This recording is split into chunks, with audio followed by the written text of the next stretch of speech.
Good evening. So good to be with you all tonight, virtually, to celebrate the gift of Catholic Charities. I just watched the pictures on the screen a few minutes ago. Wonderful pictures of past galas. I missed that. You probably do too, but this is a great event for us. We celebrate the gift of Catholic Charities, what we do for so many others. Here I am in a studio that has lots of control boards, monitors, and gadgets. Don't know how they all work, to tell you the truth, but here I am to celebrate the gift of Catholic Charities with the help of Pat Rafferty, who's our producer of this effort. So thank you so much for that. It's a virtual format during the pandemic, but for sure we miss you all. Let me some thank yous first of all. I want to say thank you to Pat Rafferty. Pat and his team have done a great job producing this effort. Thank you so much. Robert Anatrone, through Total Wine and More, produced all the wine and all the champagne for tonight. Thank you, Robert. Thanks, Anna, for that. Susan Lax, some of you have some food to eat. Came from Ridgewells. It's time when many banquets aren't taking place. Susan did a great job for us there as well. I want to thank our board of directors, Development Communications Committee. And they've really done a great job of making sure we're doing all we can to find the resources. And our home team, our staff, Tara, Kamani, Carmen, Marco, Kate, all of them have done such great work. Today was a sad day for Catholic Charities, for many others, because we had the funeral today with others of Mary Ann Clancy. She died about a week ago, was buried this morning at Holy Redeemer. It was tough because we know what a great gift she was all these years at Catholic Charities. She was board chair. She's one of our leaders at the Shepherd, the Sheriff Food Pantry. A really, really good person, did so much for us. We'll miss her. Off the payment tonight, condolences on her loss because we know how difficult it is. My first job tonight is to do this, is to welcome and introduce one of my favorite people. He's our new cardinal. He's been now for a couple of years, but he is such an inspiration to all of us. An African-American man, risen to the top of the church as a cardinal, is going to lead our prayer right now. So Cardinal Gregory, please offer your reflections right now. Thank you. My friends, I am so very pleased to be with you this evening. This is a time for us to pause and recognize the critical work of Catholic Charities in addressing poverty, hunger, and homelessness in our archdiocese. We are incredibly thankful for all of you who help make this work possible. This past year has challenged all of us. For the most vulnerable in our community, the year has brought extreme suffering and despair. But just as they have been for more than 90 years, Catholic Charities has been there for those in need. We know how the actions of one person can make a significant difference in our world. However, together, the blessings are multiplied. As the Catholic Charities community, our commitment provides life essentials and support to those who often do not know how they are going to otherwise survive. At Catholic Charities, we work together for the good of all. On behalf of all of us in the Archdiocese of Washington, I would like to express our deepest gratitude to you for your support of Catholic Charities and its caring for so many in our community. Your support has a powerful effect on Catholic Charities and the experiences of those people it serves today, and your support ensures our legacy of service. I pray that this year brings hope, health, and happiness for you and all your loved ones. May Almighty God bless you, the Father, and the Son, and the Holy Spirit. Amen. Your Eminence, thank you so much for the prayer and the welcome. You know, we hear people say, it's good to have a friend in Jesus. Good to have a friend in Cardinal Gregory as well. You're a great friend of Catholic Charities. We're grateful for all you do for us all throughout the year. Thank you. My next responsibility is to introduce our honorary chair, Jose Andres, who's done great work internationally, great work with our own area, with our Angels Watch program, Southern Maryland. He has agreed to be part of a fireside chat with one of our employees, Scott Lewis, who works with education and employment and those programs. So they'll talk today for a few moments about how they see food as an important item in this time of many people being hungry and in need. Scott said years ago, I distribute food because it feeds my soul. We would say we give food because it changes our spirit. Jose has that same kind of spirit, enthusiasm, and it's contagious. So welcome, if you can, Jose Andres and our own Scott Lewis. I'm Scott Lewis, and I'm the Executive Director of Enterprises, Education, and Employment, which is a department at Catholic Charities, and works with a lot of food programs. And I'm here with Jose Andres, who is an award-winning chef, a restaurateur, a humanitarian, and founder of the charity World Central Kitchen. Welcome, Jose. Thank you very much for having me. Tell me, what are the things that inspire you? I've been in more than 9 countries. I've been in many states. We've been going through hurricanes and fires and earthquakes and political issues. And we've been trying to do our small part, like Catholic Charities you've been doing here in the Washington, D.C. metropolitan area, bringing hope one plate of food at a time. And in the process of doing this, obviously, I see that there is plenty of empathy everywhere. Small moments of love shown through a plate of food. This is what gives me hope that people want to be there next to the people in their darkest hour. They try to bring some light. I think back about a year ago today, we were thinking about this pandemic and not really knowing how it was going to impact us. And by the, I think it was March 13th, everything started to close down in this area. And at Catholic Charities, we still had 2 food distributions that we were doing. And we were thinking, are we going to stop or are we going to continue? And we just decided that we were going to continue because for the people that we were serving, the food was the priority over the pandemic at that time. And it actually, in some ways, still is.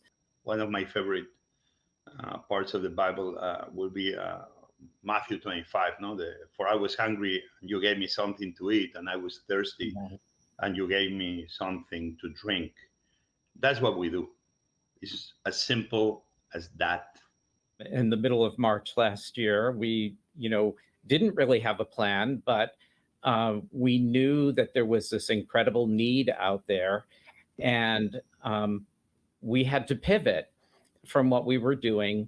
And for a moment, we were thinking, well, what are we going to do? We are in a hunger situation in the richest country in the world. We, in this case, don't have a plan to make sure that we come with a solution. When you see a little lake in a very peaceful setting, and nothing moves, even in the middle of the ocean, when the sea is perfectly flat, perfectly calm. I've been there. I've been a sailor, and this to me was fascinating to see. In a lake, only it takes one drop of water or one stone hitting the surface of the lake to get all those ripple effects all across the lake. I will always encourage everybody to say, well, that stone in the lake, it starts with you doing something. That stone in the lake that is going to bring everybody just starts with you saying, we're going to start today in this moment, not tomorrow, in this moment. And this is what gives me hope that everybody has this in them. And sometimes you are the one that starts, and sometimes you see other that starts and you join them. And that's why we need each other. What do you think we could be doing long term?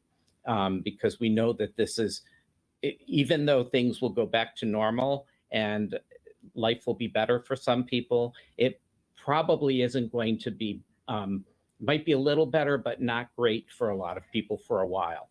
Making sure waste will be used to feed hungry, and making sure we will train people to have a profession and finding jobs in the restaurant community in the process of feeding others.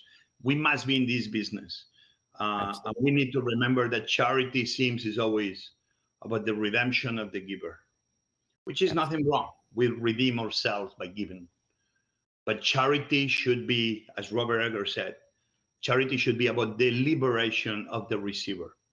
And food is a way we can help liberate the receiver in America and abroad. Immigration reform will be one of the ways we can create wealth for all involved. I will say on a local level, we're trying to do our part. One of our new initiatives for the agency is a newcomer network, and trying to work to break down those obstacles to citizenship, to employment, to self-sufficiency, to education. And I think all of my colleagues at Catholic Charities, we all have that spirit. And with our Newcomers Network, I hope that we're going to be able to do that. I think you have another profession, though. I would probably put preacher up there as well, because you could be preaching the word and using food food and hunger as your message. I was not aware until a few months ago that actually seeing Jesus cook for his apostles after Yeah. they were coming from a fishing early morning, and he made breakfast. And quite frankly, I was astonished. I didn't know it.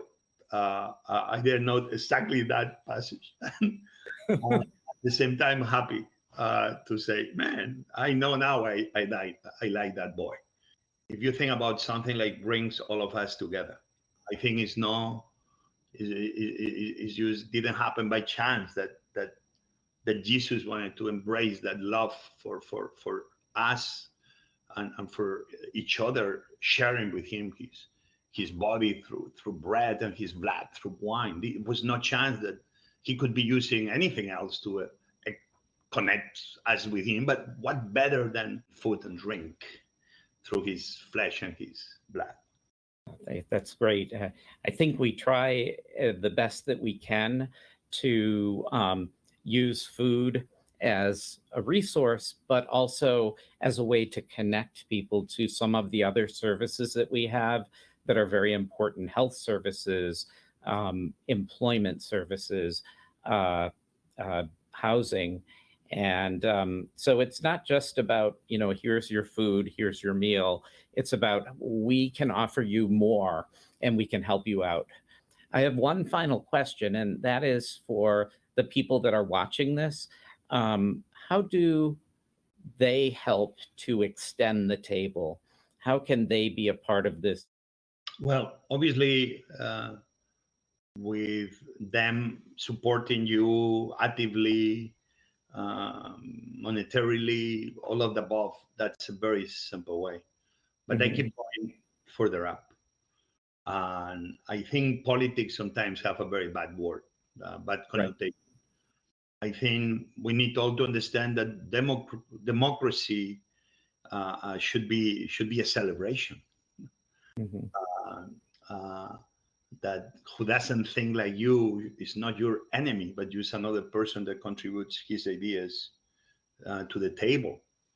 And I think with that, with good ethics and truth, and we can all get along, and understanding that we all have our rights to have our own opinions and be respected for them, and vice versa, give respect to others. But fundamentally, we need to be more active in the Absolutely. laws of the land, because goodwill alone isn't. We're not going to be solving the major issues we face. Right. We must have the laws of the man and woman that helps everybody, especially the voiceless, and especially the people that we leave behind. The American dream is obviously here to stay and to grow, but we must eventually be changing our ways. That what is good for me has to be good for the others, and my success cannot be at the expense of others' failures. I don't think Jesus came to earth and gave himself on the cross to do the contrary. I think he came and gave himself on the cross to say, "I'm doing this because we all need to be part of this kingdom I gave you." Meeting with you is like going to church, and it's a very uplifting experience. I really appreciate it. Thank you so much. This has been really, really wonderful. I don't even know what to say. I'm humbled to be able to speak with you and feel grateful to use you as an example for the work that we do. At the end, I believe every community is a community of faith. We all Sure. have faith in something, in someone, and eventually, who is the one preaching to us? Fundamentally, I know who I listen to, but I'm there to others that sometimes they don't follow a particular religion, or but still at the end of the day, I know that almost everybody is people of faith, faith Absolutely. in common good, in humanity, in love for each other, on empathy, on and this is what gives me a hope. So let's beat this. Let's finalize this. Let's get everybody vaccinated, especially in the forgotten, more low-income communities, and then let's hope of building even a better community. And one meal at a time, one plate of food at a time is not a bad way to start. I think that's how big things happen. Use with one small uh, deed of good, with one small gesture of love and empathy. And food to me is a very simple way to show that. Amen. Really appreciate it. Thank you so Right. much. Thank you for your time. Bye. Thank you. Keep up this wonderful blessing. Thank you. Yeah, thank Bless you. Thank you, Jose, and thank you, Scott. Scott's the leader of our Education Enterprise Employment Division, our EEE, which does a lot of food, also teach people how to cook in our kitchen work.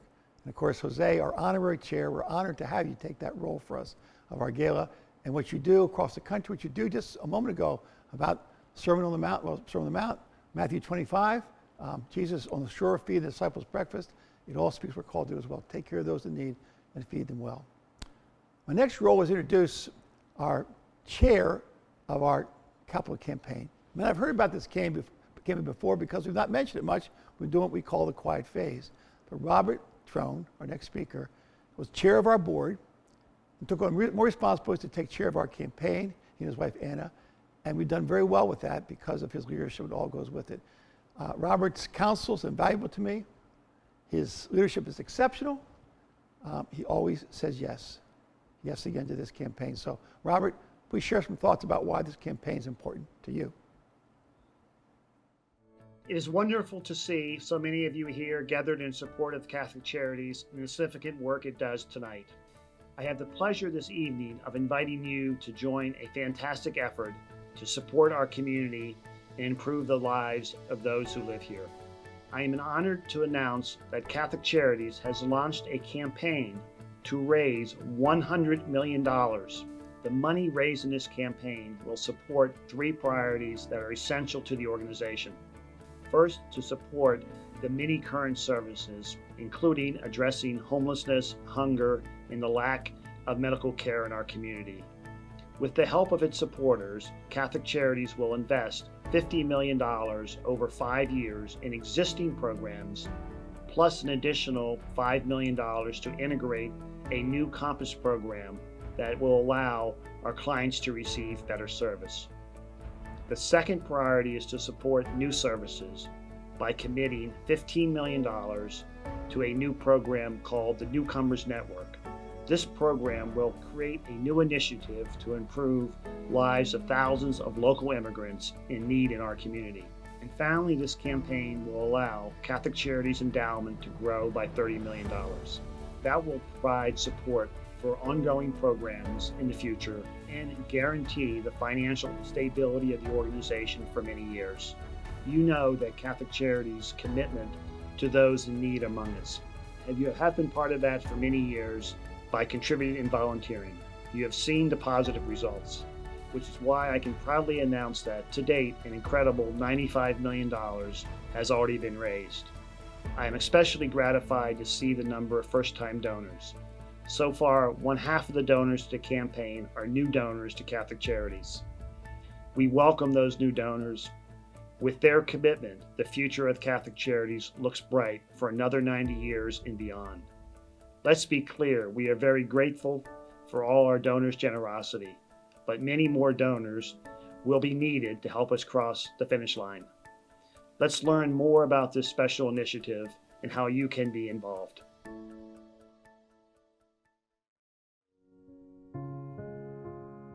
Generations of Catholics in the Archdiocese of Washington live out the values of Catholic social teaching in their daily lives. Over the past 30 years, Washington, D.C. has experienced a boom in financial stability for many. But while neighborhoods have been transformed, thousands of individuals and families have been displaced, adding to an increase in income inequality.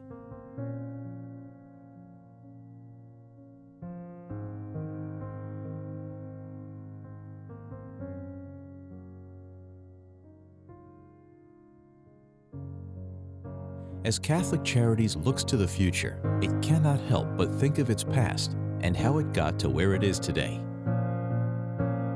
For almost a century, Catholic Charities has built a community that values hard work, dedication, and compassion for others.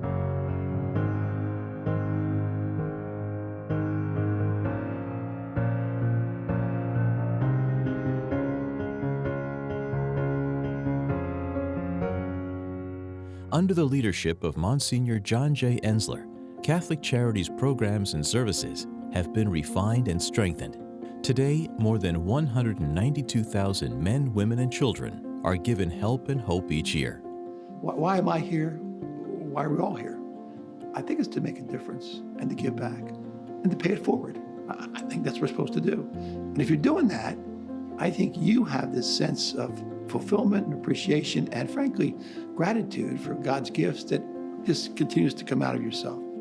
We have a wonderful staff, a wonderful executive team. We have a spectacular board. But not to be forgotten is how many people make Catholic Charities, if not their top charity, one of the very top places they want to support. I have a very strong philosophy. I've had it for almost all my priesthood, which is when you can say yes, you better say yes. And I think that's the philosophy I want to have our whole staff have, that if you say yes to people, actually people say yes to you.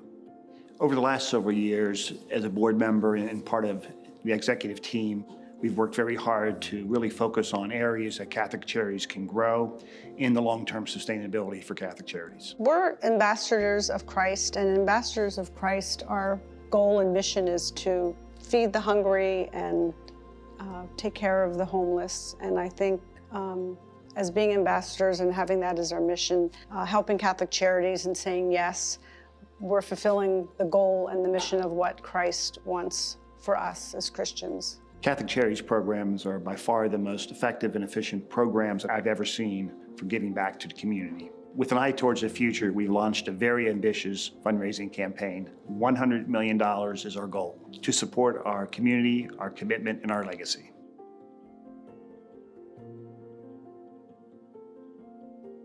Jill and I have raised 3 daughters, all of whom went to parochial school, then Catholic high schools, and then Catholic colleges. All 3 of my daughters are engaged in some type of giving back to the community, and that's a very important thing to us. My sisters and I, we grew up seeing my parents involved with Catholic Charities and other nonprofits, and it was just instilled in us that it's important to give back and to help those that aren't as fortunate as you. I hope that we get more and more young professionals involved now, so as we grow older, we are able to keep up all the great work that our parents have done for this organization. Again, it's really up to us to fill those shoes, and we got to start now and get in the door. It helps fulfill my life as a father and as an adult to see that, the things that we believed in, our children have grasped, and they have run with it themselves. One of the first sort of big exposures we had to Catholic Charities was Carolyn and I were invited to do St. Maria's meals. It was a great experience, and I felt like this is everything we were taught at Gonzaga. This is what our Catholic education has brought us up to do. Serving meals to the homeless moved us. It did. I think the 8333 Society is a great opportunity for young professionals to get involved in Catholic Charities. It's also a great way for them to get their children involved. And it's also fun. You're going to be able to have a great time with other people who are the reason you all are there is because you're all focused on helping the people in our town that need their help, that need our help. If you're investing your entities or your hard-earned dollars into an organization, you want to have results come from it. It's not just do they have a great mission and do I feel good about what they're trying to do.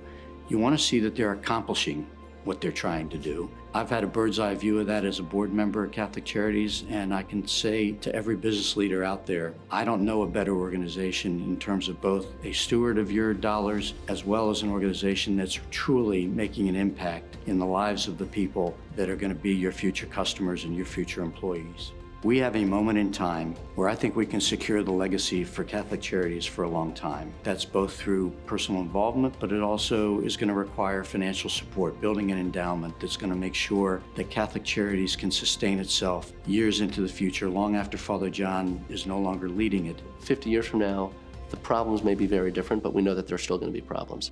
The need will always be here for an organization like Catholic Charities. What it looks like in 50 years may be different, but the need will definitely be there.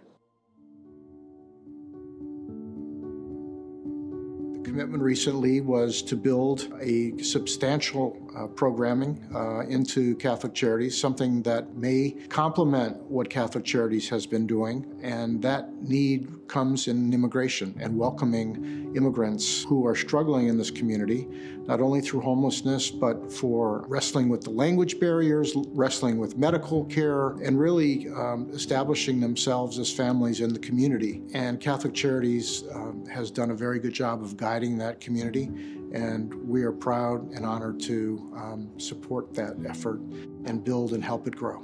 Well, certainly the immigrant community in our area, in the DC metropolitan area, Montgomery County in particular, is an enormous opportunity for us to share what we have, to welcome the stranger, to do what we can to help people who are new to this country feel like they're part of our community, that they're our neighbors, not strangers.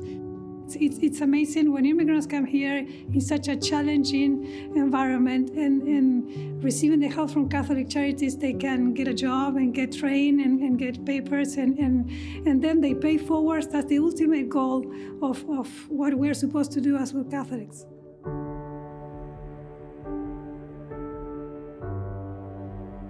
The endowment at Catholic Charities has grown modestly since 2012. A substantial investment would have an immediate positive impact now and for generations to come.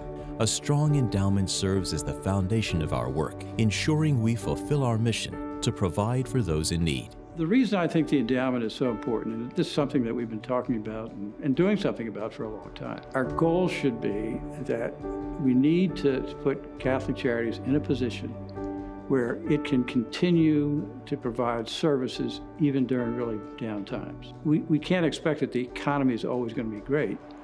And when there's a downturn, which will affect people's ability to donate in any given year, we don't want to be in a position where we have to cut essential services just at a time when people need help the most. We don't want to be forced to have to cut services because we don't have appropriate funding. Building that endowment will make sure that we're able to be consistent in providing service. I think that many people are attracted to the programs, as I am, that Catholic Charities pursues, as well as workforce development, but I'm always a futurist and thinking about what will happen when this community of givers is gone. And it's good to know that there will be an endowment to continue the work of Catholic Charities. We have to understand that we can make the lives of the person sitting here in front of you today better. And then there's going to be someone else, and there's going to be someone else. So we can't be discouraged. So I think one of the biggest challenges to sustainability is to not be discouraged by that. About legacy giving, so many people have immediate and ongoing needs for their families, children still in graduate school or elderly parents, and it's frightening for them to make a gift or a substantial gift without knowing what their own needs are. And legacy giving enables them to plan for the future when all of the needs that they have to meet today have been met. I hope Catholic Charities in the future will continue to do the great work that it does, that it'll reach even more people.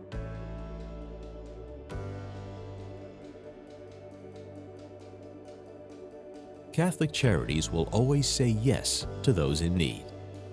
I said yes. We said yes. We said yes. We said yes. I said yes. We said yes. Nosotros decimos sí. We said yes. Beth and I said yes. We said yes. We said yes. Jill and I, we both said yes. We said yes. We said yes. We said yes. We said yes. I said yes. We said yes. Will you say yes? Be a part of our community, our commitment, and our legacy.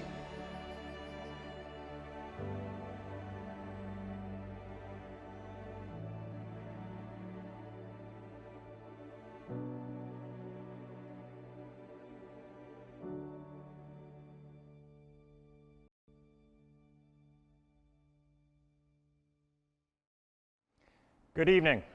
I'm Kevin Verostek, Chair of the Catholic Charities Board of Directors. I've been enjoying the gala from a studio command center with our host, Father John. You know, our usual gala shindig was a no-go this year because of the pandemic, of course. And while I miss seeing you in person, this virtual experience has its upside. This is the first gala where I haven't had to struggle with in balance in one hand, holding a drink and an appetizer while trying to reach out and shake the hand of an old friend with the other. You know, there is a downside too, though. I'm locked in a room with Father John and he's in a fundraising mood. So I sort of feel like I'm taking one for the team here. I would like to, there's no other more gracious host than Father John, and I'm having a great time with him, and I hope you all are having a good evening as well. So let's give Father John a shout out virtually by using the chat function or posting on social media. Remember to tag @CCADW. And please join me in a toast. I'd like to toast Robert Trone for his leadership, both as the previous board chair and now in his role with Anna as the campaign chairs. Robert and Anna, I know you're at home this evening with some close friends and enjoying this evening, and please join me in a toast and thank you for everything you're doing. So a thank you also to campaign co-chairs Courtney and Scott Pastrick and Mary Ann and Pat Clancy. As Father John noted, we are all so sad about Mary Ann's passing. She has been a great friend to Catholic Charities for many years. And to Pat and all the Clancys, on behalf of all of our board members, please accept our deepest sympathies. I and many people at this virtual gala this evening stand ready to support you and your family during these tough times. You know, Robert spoke with you about how money raised through the campaign will keep Catholic Charities working for the community now and in the years to come. You also heard from some of our community's leaders about why they believe their involvement is important. This campaign allows all of us, allows you, to be part of something big, something bold, something beautiful. You know, the client at a homeless shelter, the recipient of the immigration legal services, the person who has found direction with our Compass program. They and all those Catholic Charities serves do indeed find something beautiful, hope. And inspiring hope is at the heart of what we do as Catholic Charities supporters. You know, I'm energized by the generations of contributors who are helping Catholic Charities make a difference.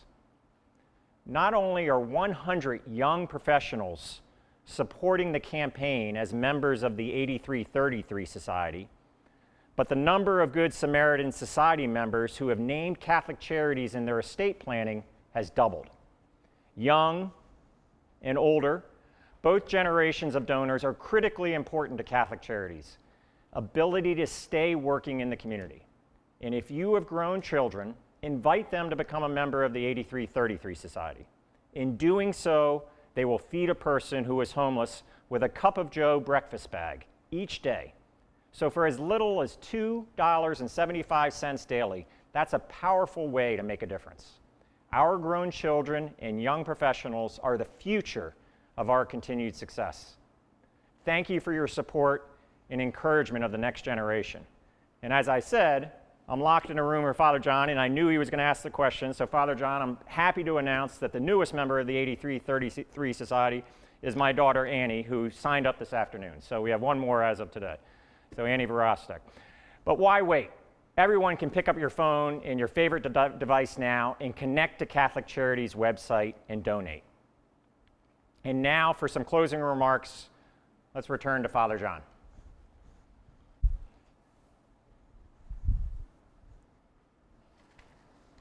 Thank you, Kevin. We're so blessed to have people like Kevin and Robert Trone, in the past Doug Donatelli, also Scott Pastrick and Courtney, and all the people who make this so special. You've heard the names of the Clancys and Pastricks. They are basically co-chairs of this campaign. The name of Robert and Anna, they've been the leaders of this campaign as well. Now, last year in March, we intended to announce this campaign a year ago. But then COVID came along, we were shut down, we couldn't do it. And in fact, we shut down the major fundraising for a while in the building, in the office, because we felt it wasn't fair to be asking for money when there were some of them really struggling at that particular time. Now, a year later, we realized that some people are doing pretty good, pretty okay, and others are still struggling. There's three things I want to say about basically this evening. To me, it's a triple crown. We have basically found out that we raised $2 million on this gala tonight. It's a huge number for virtual gala, isn't it? Thank you to you. Thank you to you for making that possible. Second, you heard Kevin talk about the 8333 group. That's 100 or more young people willing to give $8333 a month out of their paycheck or payroll. It's $1,000 a year if they do that. And adding that up basically comes up to a situation over 5 years. That'll be $500,000 for our campaign. The other side of it is we have many people who have made wonderful, wonderful gifts. I think of A. James Alice B. Clark Foundation, which are really the heart and soul behind Newcomers Network. Spectacular. So if the ways you can do, help us, there are many. I'm so pleased that you're willing to help us so far. What have we raised so far? You heard Robert say we took to the tape, we raised $95 million toward a goal of 100. I'm happy to say in the last month or two, we've raised another $4 million. We're now at $99 million. And I have no question, I mean zero question, we're going to make that goal. But the other side of it is, I want participation. You know, it's not that great to say we had 200 people, well, it's great actually, but 200 people made that whole campaign, but so many others tonight on the call tonight, watching by Zoom, have not yet been asked. So I'm asking you right now, could you help us get to that $100 million? Now, you can do a lot of different ways to do that, but basically I would just say to you, think about this. If we could find 1,000 people or families to give $1,000 either tonight or over a period of time, we'll make it. We've done, and we have 1,000, hopefully, new donors to our campaign. So if you want to do that, basically, there's a QR code on the bottom of your screen on the right. You just take your phone, put it up to that point. You can make a commitment right now to Catholic Charities if you wish. Or you can make a pledge. You can do it by going to CatholicCharitiesDC.org and do it that way as well. Or make a pledge at a campaign at cc-dc.org. These are ways you can really support us and help us grow. I'm convinced we'll do better. So I did put the arm on Kevin, started giving a gift, next to $1,000. Did put the arm on Patrick. Said, Patrick, can you help us out? He's giving $1,000. I'm gonna put another $1,000 myself. That's $3 towards 1,000. It won't take that long. Everybody says, I'll do my part. So I said yes. Won't you say yes? Not to me and not to our staff, but to someone in need. Without us, frankly, they cannot find food or shelter or the care they need. Please, God, help us do as best you can. Now, I want to introduce my final job, introduce, if I can, Maggie Rose. I've known Maggie Rose since she was in kindergarten at Lady Mercy when I was pastor there. She had a voice of an angel back then. It continues, doesn't it? She's now in Nashville. She's sung at the Grand Ole Opry. She's very, very popular down there, and she's one of our own, a local.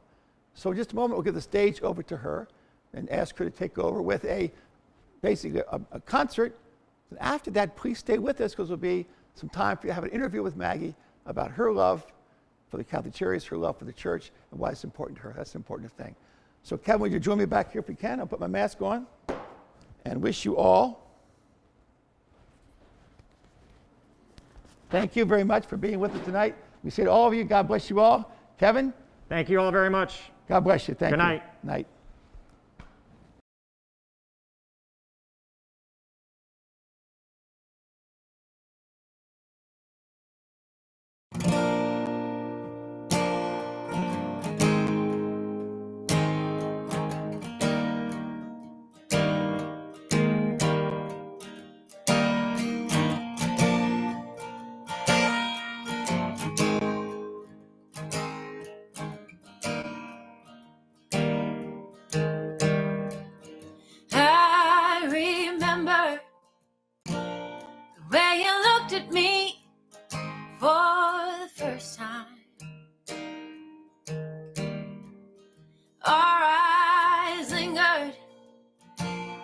in the symphony of another Saturday night.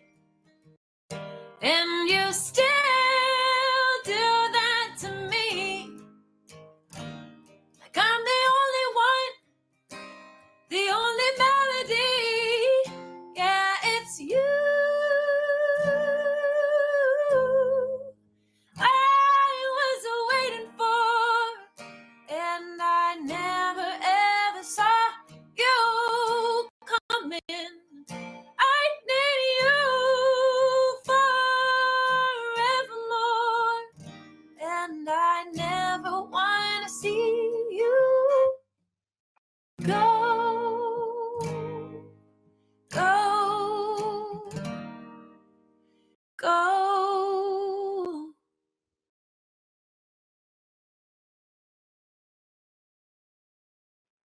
Thanks for joining us tonight. This was such a great performance, as everyone here already knows, but we're here with Maggie Rose. She's an Emmy Award singer and songwriter from Potomac, Maryland, and has a new album coming out in August, so many exciting things going on that we can't wait to hear about.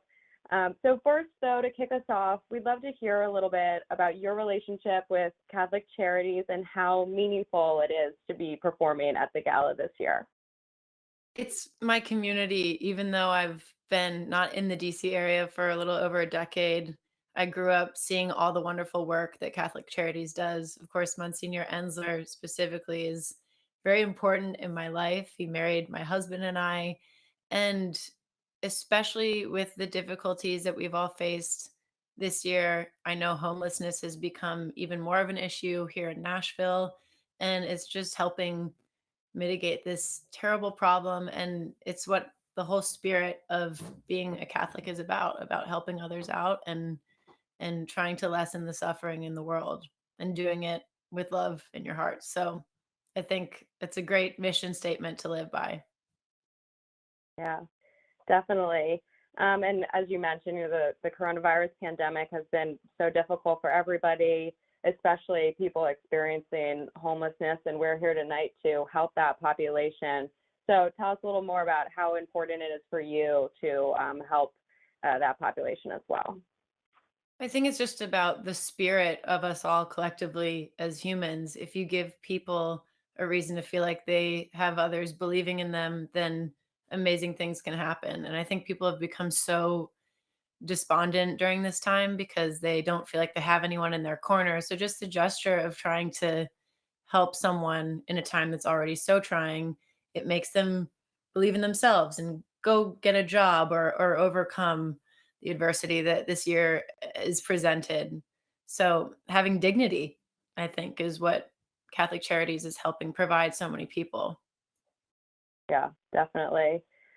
So I'm with the Ensler Society, which is the Young Professional Network of Catholic Charities DC. So we'd love to hear your advice for young people and the next generation in getting involved with Catholic Charities, and why you would recommend that to somebody as well. I think the worst thing we can be is apathetic. I think that complacency is really a killer, and if you can do something to help your community, and especially do it with your faith as a motivator behind that, then there's a fulfillment that comes with that, and you're investing in your surroundings and making this area, the Archdiocese of Washington, a better place to live for everybody. So one is one, and it's for the whole. So I think just get out there and do something, because you can make a difference, even in the face of what seems insurmountable and like the futility of I'm not going to do anything or make a difference. That's just not true. You will, and you have this wonderful organization to help you make sure of that. Definitely. So your new podcast sounds so awesome. For everyone at home, Maggie has these candid conversations with female musical heroes of her, talking about their lives and music and challenging the status quo. So Maggie, tell us a little bit about what that has been like, what kind of guests you've had, and some news about your podcast. Honestly, it was something, Alex, that would have probably not happened if we hadn't had the pandemic. And I hadn't been grounded and kept at home because usually I'm on the road. And it provided me a chance to kind of look at my community around me and all these women who are both my peers and my inspiration. And without touring, I wasn't able to keep expanding that social circle that I normally would be able to through running into people on the road. But it's been amazing to talk to people like Martina McBride and Nancy Wilson of Heart and Kathy Valentine of the Go-Go's, who are all icons, but then also prop up friends of mine who are incredible, like Ruby Amanfu and Mickey Guyton, who's nominated for a Grammy and hopefully will win one tomorrow night. But it's made me a better musician. It's allowed me to keep the conversation going. And I think it's really a unique perspective to have two artists, especially two female artists in the industry, just having a conversation and sharing it with everybody. And it's each conversation has led me to a different place, which has been awesome. And my research is super fun. I just get to listen to good music and talk to cool women. Yeah, that does sound fun. And then your new album, we heard you released one song from it in February. You have another one coming out in a matter of days. Tell us a little bit, some sneak peek info about your new album. So the album is called Have a Seat, and the title is about inclusivity and about communicating, everyone gathering at a table and talking to each other and giving each other the space to speak their minds. But it's also personally about finding my place in the music industry. I definitely consider myself genreless, even though Music City is known as a country town. I think we touch on all sorts of things, soul in particular, which is why I took it down to Fame Studios in Muscle Shoals, Alabama, which is super famous studio. Aretha Franklin recorded there, the Rolling Stones, Dusty Springfield, Otis Redding, Wilson Pickett, just all these incredible artists. And I got to create the album with members of the Alabama Shakes and members of my band, Them Vibes. And I did this all before the pandemic. So to save myself from heartbreak, I kind of put this project away. And now I feel like the time is here for the celebration of this music to begin. And I'm so excited. I'm more in love with this music now. I think that it's resonating with what's going on. And it's a project that I think people are really going to enjoy. Yeah, that sounds great. So I know you touched on this a little bit, but tell us just a little more about how music and your career has helped you in the last year during the pandemic and, helped you get through this tough time. I mean, it's definitely cathartic to write during this time. I mean, what a time to be a creator and drawing from the inspiration of this. But I also realized that even without physically going to these different stages all over the world, that the community is still very much there. And I've felt that support, and removing all the frills of the industry and kind of taking it down to the studs by just having to rely on what we're able to do from our house. It's shown me that I still love what I'm doing and that this really is my vocation to be a musician. And it's made me incredibly grateful for all the opportunities I've been given and all the opportunities that I'm going to have in the future. Yeah, that's so awesome. So now we have a few fun questions about your career, some that people sent in on Twitter, some that we thought of amongst the Ensler Society. So first one, what is your favorite song that you've ever written? That's a really tough question that I don't know if I'll ever have a permanent answer to, but right now I really love the song 2020 that was written during the pandemic because it was done in spite of all the logistical help that we could have gotten by being able to go to a studio and just record the way we typically do. So it felt like a triumph, and it was written on piano, which I didn't play before this pandemic happened. And I was kind of just tinkering around with it. It was after John Prine passed away and Bill Withers and Kenny Rogers, and all of our shows were canceled. There was a tornado that ripped through my neighborhood in East Nashville, and it felt just like one of the first beautiful things I was able to create out of what we all were dealing with collectively. So that song has a special place in my heart. Oh, definitely. So another one, what is your favorite song of someone else's to listen to? Sure, that's I'm a also a big tough Carole one. King fan. I love her album Tapestry, just the whole thing. I know you said one song, but I'm gonna pick that whole album. It just turned 50 this year. Oh yes, it's right here. Look, Yeah. how convenient. And my band and I actually just worked up a new cover of I Feel the Earth Move to pay tribute to that album and that song in particular. So she's just someone that I've always really admired because she creates timeless music that has a great sentiment behind it. Yeah. So someone on Twitter wants to know which song from your Have the Seat album is your favorite, and which song that you've covered by another artist is your favorite to sing. Well, off Have a Seat, I'm just gonna do the marketing thing and say that the single we have out right now is my Yeah. favorite because it's so much fun. I wanted to put something out off this album that wasn't really heavy and that just gave people permission to be themselves, and it's called Do It, which is about just doing things in spite of the difficulties that we're dealt with. To cover, we did an entire recreation of Bill Withers live at Carnegie Hall over the summer, and that was just super special to get my band together and learn how to play and invite other artists in Nashville to be a part of it and be featured on it. But I also love the cover of the letter that we performed at the end of my album Change the Whole Thing. That's always really fun to get on stage and play. And Give Me Shelter by the Stones. So that was a lot of covers. There. Very cool. What is your favorite venue that you've ever performed at? I love coming home. So anytime I get to play in the DC area, if it's a tiny venue or a bigger place like the Anthem is super special. The Gorge in Washington State was breathtaking. You're performing with like this sprawling valley behind you. I've gotten to see our country and crisscrossed it many times, and there's just so many beautiful places. But it's always good to come home. I bet. Well, that kind of you took my next question. That we all know you played at the Anthem, and we were wondering like what that experience was like. I mean, it's such an awesome venue. Anything else interesting about that you can share with us?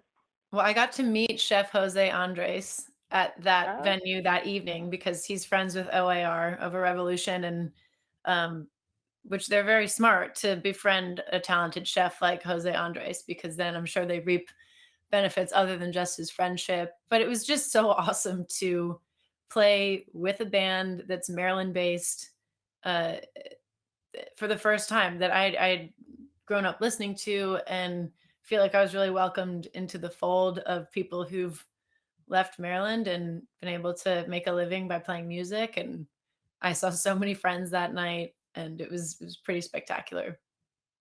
Yeah.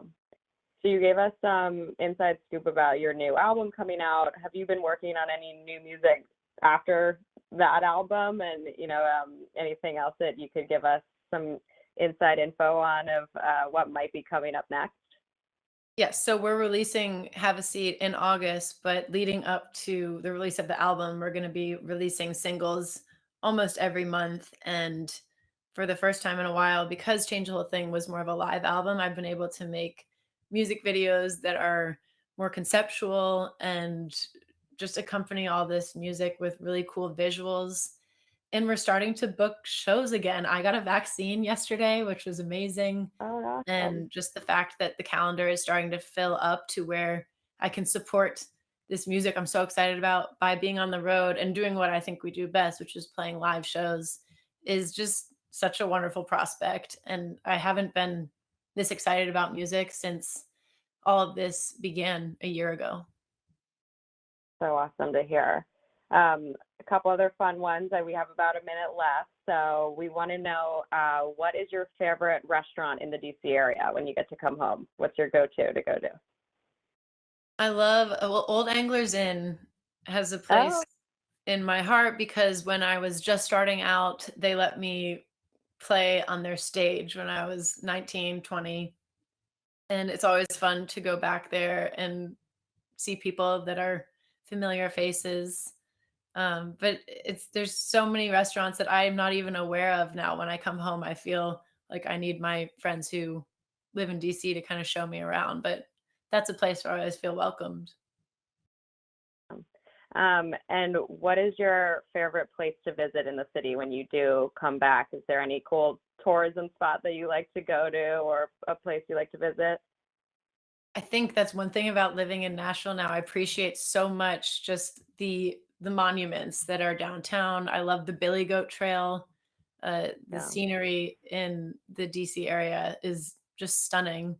And I don't take it for granted, especially now that I know that it's such an opportunity to get to see with your own eyes. Yeah, definitely. Well, we're out of time, but it's been so great getting to talk to you. And thank you so much for the wonderful performance. We really appreciate you making time for Catholic Charities and just supporting the mission. And thank you to everyone who tuned in and stuck around for the Q&A. And we hope you have a great rest of your night. And thanks again, Maggie. It was so great chatting. Thanks, Alex. It's so great. Thanks for having me be a part of this.